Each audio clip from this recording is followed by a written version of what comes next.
गादीच्या वादावरून राजकीय आरोप प्रत्यारोप सध्या सुरू झालेले आहेत। संजय मंडलिकांच्या वक्तव्यावर विरोधकांनी सडकून टीका केलेली आहे। शाहू महाराज वंशज नाहीत तर काय मंडलिक वंशज आहेत का, असा सवाल आता यावरून खासदार संजय राऊत उपस्थित करतायत।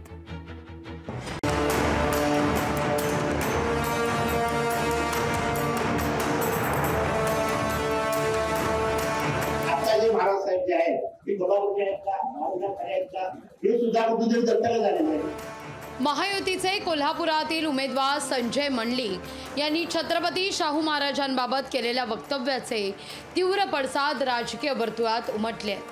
संजय मंडलिकांकडे कोणताही मुद्दा नसल्याने ते वैयक्तिक टीका करत असल्याचा आरोप विरोधकांनी केलाय।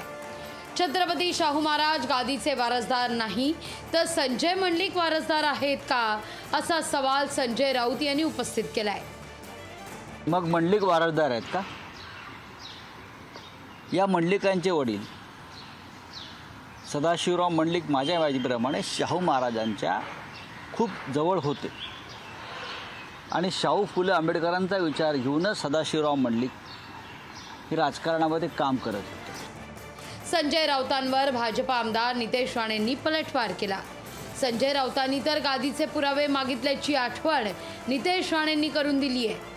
आमच्या छत्रपती गादीचे पुरावे मागितले होते, म्हणजे छत्रपती गादीचा अपमान या संजय राजाराम राऊतनी केलेला आहे होता। जे आज संजय मंडलिकांचा राजीनामा मागतायत तेव्हा त्यांनी राजीनामा किंवा माफी मागतायत तेव्हा त्यांनी या संजय राजाराम राऊतला माफी मागायला का सांगितली नाही? भाजप प्रदेशाध्यक्ष चंद्रशेखर बावनकुळेंनी मंडलिक यांच्या वक्तव्यावरून हात झटकले।